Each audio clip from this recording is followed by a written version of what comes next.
20년 전 국제통화기금 IMF 외환 위기는 한국 경제사에서 빼놓을 수 없는 위기였습니다.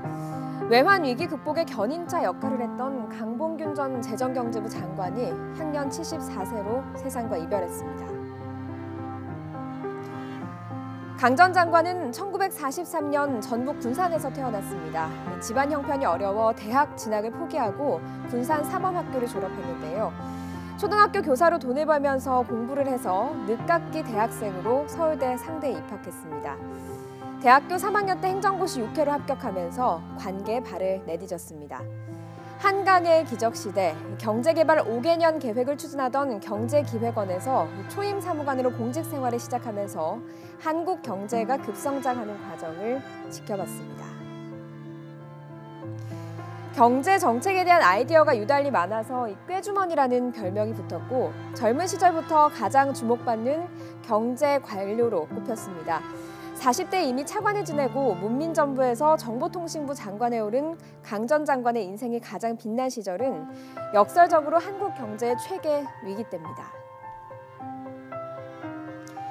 강 전 장관은 외환위기와 함께 임기를 시작한 김대중 정부에서 청와대 경제수석과 재정경제부 장관을 잇따라 맡아서 재벌개혁, 부실기업과 금융기관의 구조조정을 진두지휘했습니다.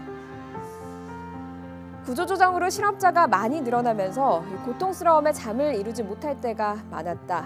구조개혁을 하루빨리 끝내고 일자리를 만들어주고 싶었다며 힘들었던 당시를 회상하기도 했습니다. 외환위기를 극복한 뒤 김대중 정부 말기인 2002년 8월에는 재보선으로 고향인 군산에서 국회의원에 당선됐습니다.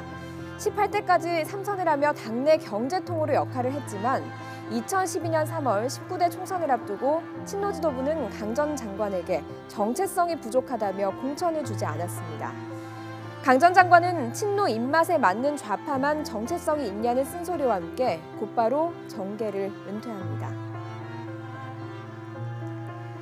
지난해 총선에서는 새누리당의 공동선대위원장으로 영입이 되면서 당시 더불어민주당 비대위원장으로 영입된 김종인 전 위원장과 진영을 바꿔 이슈가 됐습니다. 이 두 경제통의 경제 공약이 맞붙기도 했습니다.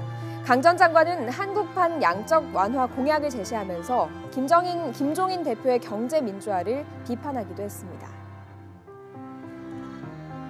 민주화한다고 대기업들한테 족쇄를 채워놓고 이것도 하지 마라 저것도 하지 마라 해가지고 청년 일자리가 생겨납니까? 3년 전부터 췌장암 투병을 해온 강 전 장관은 최근까지 난국을 헤쳐나갈 조언을 아끼지 않았습니다.